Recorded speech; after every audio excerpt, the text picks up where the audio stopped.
یہ کہانی ایک معصوم لڑکی کی زندگی کی تلخ حقیقتوں کی عکاسی کرتی ہے، جو کہ ایک غریب گھرانے میں پیدا ہوئی۔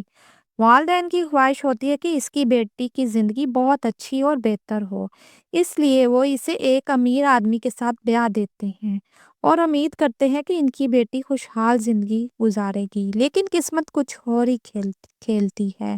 شوہر نہ صرف بے رحم اور خود غرض ہوتا ہے، بلکہ اپنی طاقت کا غلط استعمال کرتے ہوئے لڑکی کی زندگی کو بھی جہنم بنا دیتا ہے اور اس کی شادی ایک کتے سے کرنا چاہتا ہے۔ آئیے دوستو، ہم اپنی اس کہانی کی طرف بڑھتے ہیں۔ السلام علیکم۔ پروین جو ہے ایک غریب گھرانے میں پیدا ہوتی ہے، جہاں اس کے والدین اسے بڑی محنت سے زندگی گاڑی کھینچتے تھے۔ پروین کے والدین کی خواہش تھی کہ ان کی بیٹی کی شادی ایک ایسے شخص سے ہو جو اسے زندگی کی تمام آسائشیں دے سکے۔ انہی امیدوں کے ساتھ انہوں نے پروین کا رشتہ ایک شہر کے امیر تاجر سے کر دیا اور اس کا نام جاوید تھا۔ جاوید کے وعدے سنہرے خواب کی طرح تھے اور پروین کے والدین کو لگا کہ اس کی بیٹی کی تقدیر بدلنے والی ہے۔ شادی کے بعد جاوید پروین کو شہر لے گیا۔ شہر کی چمک دھمک پروین کے لیے نئی تھی، لیکن جلد ہی یہ چمک دھمک اس کی آنکھوں میں دھند بن گئی۔ جاوید کی حقیقت کچھ اور تھی۔ وہ ایک بے حس اور خود غرض انسان تھا جس کے دل میں پروین کے لیے محبت کا کوئی جذبہ نہیں تھا۔ جاوید کا رویہ شادی کے چند ہفتوں بعد ہی بدل گیا۔ وہ چھوٹی چھوٹی باتوں پر پروین کو ڈانٹتا، اسے کام کرنے پر مجبور کرتا اور جذباتی طور پر ہراساں کرتا۔ پروین نے اپنے والدین کو کچھ بھی بتانے سے گریز کیا، کیونکہ وہ نہیں چاہتی تھی کہ ان کا دل دکھے۔ کچھ ہی مہینوں کے بعد جاوید نے پروین کو گھر کے کمرے میں قید کر دیا۔ پروین کو نہ باہر جانے کی اجازت تھی اور نہ ہی کسی سے ملنے کی۔ جاوید نے اس پر مکمل کنٹرول حاصل کر لیا۔ پروین اپنی قسمت پر رو ہی رہی تھی، لیکن اس کے پاس کوئی راستہ نہیں تھا۔ ایک دن جاوید کے ظالمانہ فطرت اپنے عروج پر پہنچ گئی۔ اس نے پروین سے کہا کہ وہ اس کی دوسری شادی کروانا چاہتا ہے۔ پروین حیران اور خوف زدہ ہو گئی۔ جاوید نے نہایت بے رحمی سے بتایا کہ اس کی شادی ایک کتے سے ہوگی۔ پروین کو یقین نہیں آیا کہ ایسا بھی ممکن ہے، لیکن جاوید نے اپنی بات کو حقیقت میں بدل دیا۔ پروین کے لیے یہ حقیقت کسی بھیانک خواب سے کم نہیں تھی۔ جاوید نے نہ صرف پروین کی زندگی کو جہنم بنا دیا، بلکہ انسانیت کی تمام حدیں پار کر دی۔ پروین اس وقت حیرت اور خوف کے عالم میں تھی کہ وہ اس ذلت سے کیسے نکلے گی۔ پروین کا دل خوف اور بے بسی سے کانپ رہا تھا۔ اس کی آنکھوں کے سامنے اس کی زندگی کے تمام خواب چکنا چور ہو چکے تھے۔ جاوید نے اس کے لیے جو راستہ چنا تھا وہ انسانیت کی حدوں سے پار تھا۔ پروین کو قید کے کمرے سے نکال کر ایک ویران جگہ پر لے جایا گیا، جہاں ایک عجیب سی تقریب منعقد کی گئی تھی۔ جاوید نے اس کے سامنے ایک کتے کو باندھ رکھا تھا، جسے وہ اس کا شوہر بنانے پر اصرار کر رہا تھا۔ پروین روتی رہی، گڑ گڑاتی رہی، لیکن جاوید پر کوئی اثر نہ ہوا۔ اس نے صاف الفاظ میں کہا کہ یہ میری مرضی ہے اور تمہیں اس کے خلاف کچھ نہیں کرنا۔ پروین کے دل میں ایک لمحے کے لیے خیال آیا کہ وہ چیخ چیخ کر مدد کے لیے پکارے، لیکن یہ ویران جگہ تھی، چاروں طرف سناٹا تھا۔ جاوید کے آدمی ہر طرف پہرا دے رہے تھے۔ شادی کے بعد جاوید نے پروین کو ایک پرانے سنسان مکان میں چھوڑ دیا، جہاں صرف وہ کتا اور پروین موجود تھے۔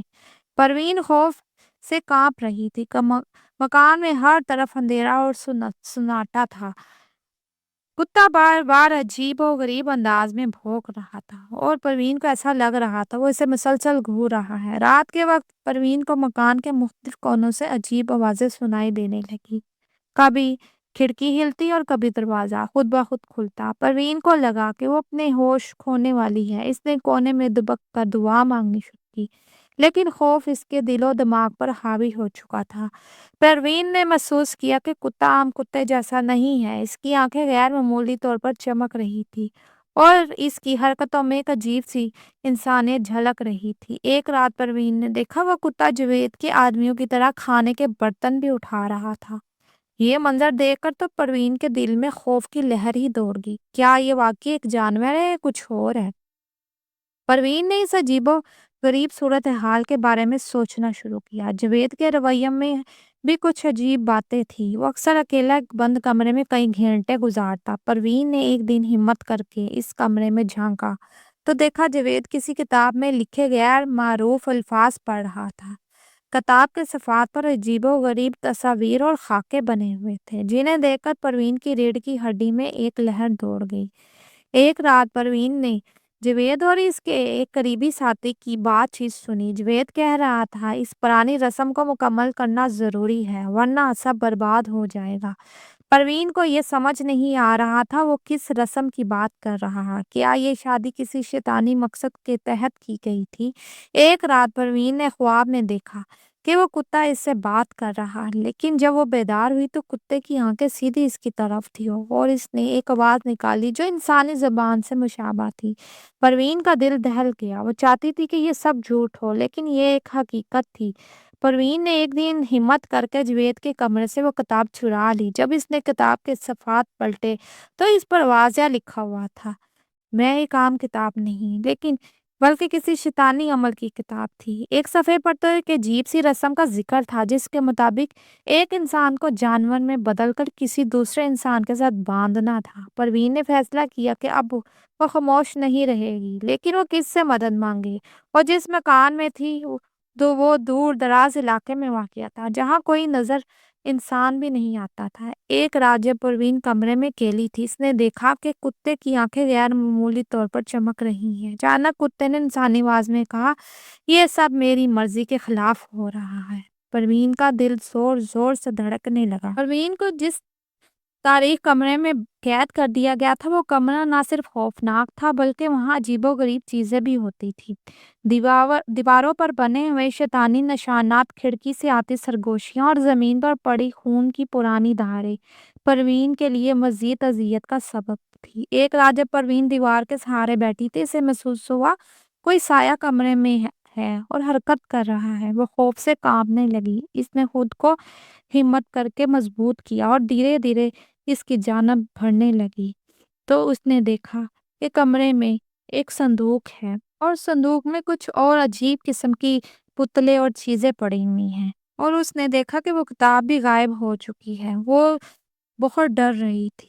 پروین کمرے میں سہمی ہوئی دیوار کے ساتھ چپکی ہوئی بیٹھی تھی۔ اس کا دل شدت سے دھڑک رہا تھا اور آنکھوں میں آنسو بھی تھے۔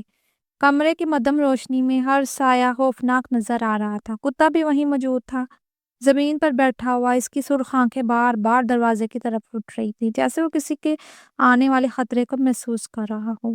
دروازہ ہلکی سی چڑچڑاہٹ کے ساتھ حرکت میں آیا۔ پروین کا دل جیسے حلق میں آ گیا۔ کتے نے بھی دھاڑتے ہوئے سر اٹھایا اور دروازے کی طرف بھونکنا شروع کر دیا۔ پروین نے اپنی آنکھیں بند کر لی اور دل ہی دل میں دعائیں کرنے لگی۔ دروازہ دھیرے دھیرے کھلا لیکن کوئی اندر نہیں آیا۔ کمرے میں ایک عجیب سی ٹھنڈک بھر گئی۔ جیسے ہر چیز رک گئی ہو۔ کتے کی بھونکنے کی آواز بھی اچانک خاموش ہو گئی۔ پروین نے کانپتے ہوئے ہاتھوں سے اپنی آنکھیں کھولی۔ سامنے دیوار پر ایک سایہ نمودار ہوا جو کہ شکل بدلتا جا رہا تھا۔ یہ سب کیا ہو رہا ہے؟ پروین نے کانپتی ہوئی آواز میں خود سے کہا۔ سایہ آہستہ آہستہ دیوار سے ہٹ کر زمین پر آیا اور دھندلی سی شکل اختیار کر گیا۔ کتا اب بھی خاموش تھا لیکن اس کے جسم پر ایک عجیب سی بے چینی نظر آ رہی تھی۔ پھر ایک آواز گونجی، گہری اور پرسرار، جیسے کئی صدیوں پرانی ہو، یہاں تم محفوظ نہیں ہو پروین۔ پروین نے خوف کے مارے دیوار کا سہارا لے کر کھڑے ہونے کی کوشش کی لیکن اس کے قدم لڑکھڑا گئے۔ کون ہو تم اور مجھے اکیلا چھوڑ دو، آواز دوبارہ آئی لیکن اس بار قریب سے۔ یہ تمہارا انجام نہیں لیکن تمہیں یہاں سے نکلنا ہوگا۔ کتا اچانک کھڑا ہو گیا اور پروین کے قریب آ کر کھڑا ہو گیا جیسے اسے بچانے کی کوشش کر رہا ہو۔ پروین نے ڈرتے ہوئے اس کے سر پر ہاتھ رکھا۔ کتا بھونکنے کے بجائے دروازے کی طرف اشارہ کرنے لگا جیسے کہنے چاہ رہا ہو کہ اس راستے سے نکل جاؤ۔ اچانک کمرے میں روشنی تیز ہو گئی اور دروازے کے پیچھے سے قدموں کی آوازیں آنے لگیں۔ یہ آوازیں جاوید کی تھی۔ وہ چاہ رہا تھا، تم بھاگ نہیں سکتی پروین، تم ہمیشہ کے لیے میری قید میں رہو گی۔ پروین نے جلدی سے کتے کے اشارے پر عمل کرتے ہوئے دروازے کی طرف بڑھنے کی کوشش کی لیکن جیسے ہی وہ دروازے کے قریب پہنچی ایسے یوں لگا جیسے کوئی اسے دیکھے ہاتھ اسے پیچھے کھینچ رہے ہوں۔ کتا زور سے گرگرایا اور آگے بڑھ کر اندیکھے ہاتھوں پر حملہ کیا۔ دروازے کے پیچھے سے ایک اور پرسرار آواز آئی، جیسے کسی جادوئی عمل کی گونج ہو رہی ہو۔ پروین نے ہمت کر کے دروازے کو دھکیلنے کی کوشش کی، لیکن دروازہ بند تھا۔ کتا اب بھی مسلسل ان کو اندیکھے ہاتھوں سے لڑ رہا تھا، لیکن وہ تھکنے لگا تھا۔ یا اللہ مجھے بچا لے، پروین کی چیخ کمرے میں گونج اٹھی۔ تبھی ایک زوردار دھماکے کے ساتھ دروازہ خود بخود کھل گیا اور باہر سے ایک روشنی کی کرن نمودار ہوئی، لیکن اس روشنی کے ساتھ ہی ایک اور سایہ نظر آیا جو جاوید کا تھا۔ وہ کمرے کے سامنے کھڑا ہنس رہا تھا اور اس کے ہاتھ میں وہی سرخ کتاب تھی جسے وہ ہمیشہ چھپاتا تھا۔ تم بچ نہیں سکتی پروین، جاوید کی آواز گونجی، اور اس کے ساتھ ہی کمرے کے اندر موجود ہر چیز ہلنے لگی۔ دیواروں پر بنے سائے رقص کرنے لگے، فرش جیسے اپنی جگہ چھوڑنے لگا۔ کتا ایک بار پھر پروین کے سامنے آ کر کھڑا ہو گیا، جیسے وہ اپنی جان پر کھیل کر اسے بچانے کے لیے تیار ہو۔ پروین نے آخری بار اپنی تمام تر ہمت کر کے دروازے کی طرف دوڑ لگائی۔ کیا وہ نکل پائے گی یا نہیں؟ جاوید کی شیطانی چالیں اسے ہمیشہ کے لیے قید کر لیں۔ پروین نے جیسے ہی دروازے کی طرف دوڑ لگائی، روشنی کے قریب پہنچی، ایک زوردار چیخ کمرے میں گونج اٹھی۔ جاوید نے کتاب کھولی اور اس میں سے دھواں سا نکل کر پروین کے گرد لپٹنے لگا۔ کتا بھی اس دھوئیں کے خلاف گڑگڑایا اور حملہ کرنے کی کوشش کی، لیکن دھواں اس کے ارد گرد ایک دیوار بن گیا۔ پروین کے قدم رک گئے، وہ بے بسی سے آسمان کی طرف دیکھنے لگی، جہاں روشنی کی ایک اور کرن اب بھی موجود تھی۔ یا اللہ، اگر تو چاہے تو مجھے بچا سکتا ہے، مجھے ظلم سے نجات دلا دے۔ یہ دعا پر پروین کے دل سے نکلی تھی۔ اچانک کمرے میں موجود ہر چیز ٹھہر گئی، دھواں ختم ہونے لگا اور جاوید کے چہرے پر خوف کے آثار نمودار ہونے لگے۔ یہ کیا ہو رہا ہے؟ وہ چلایا۔ کتاب اس کے ہاتھ میں زمین پر گری، اس کا عمل الٹا پڑ گیا اور زمین سے وہ ٹکرائی اور ایک دھماکہ ہوا۔ کتاب چل کر راکھ میں بدل گئی اور کمرے کی دیواریں غائب ہونے لگی۔ پروین نے دیکھا کہ اس کے ارد گرد روشنی پہ آ رہی تھی اور وہ اب ایک وسیع میدان میں کھڑی تھی۔ کتا بھی ساتھ تھا، لیکن اب وہ بھی ایک عام کتا نہیں لگ رہا تھا۔ اس کی آنکھوں میں سکون تھا اور وہ جیسے مسکرا رہا ہو۔ پروین نے حیرت سے اسے دیکھا تو وہ بھی دھیرے دھیرے غائب ہو گیا۔ تبھی ایک بزرگ کی آواز آئی، بیٹی، اللہ کا شکر ادا کرو، تم بہت بڑی مصیبت سے نکلی ہو۔